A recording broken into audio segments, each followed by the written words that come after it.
Excuse me. Yes. How are you? I'm good. Nimeona tu umetulia tu hapa peke yako na wewe ni mrembo bwana, si mzuri. So nikaona tu tukuje we share 1 2 3 unijue nikujue. Okay. I'm Lasti.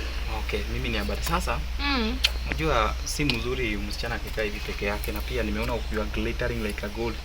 I've just seen a future with you. Just unajua kuna msichana unaweza panda na yeye ndege kama wewe, tunaweza panda na wewe ndege tukienda China, Maldives, and make you happy, we have kids.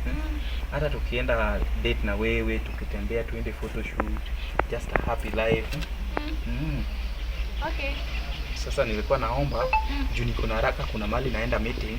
Si unaweza nisaidia namba alafu nikupigie usiku? Sawa. Naweza kupigia usiku saa ngapi? Anytime. Do you do WhatsApp also? Yeah. Sawa sawa. Haya, asante, nitakupigia. One day later.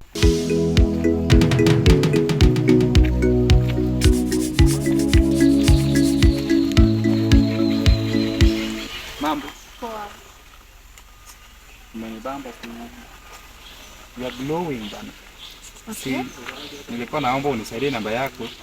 Tuchat na wewe usiku, niko na haraka, kuna mali naenda. Na wewe kijana, shida yako ni nini? Si ni wewe jana umenitisha namba na hujanichat na hujanipigia hata. Nimeshakuomba. Eh. God have mercy.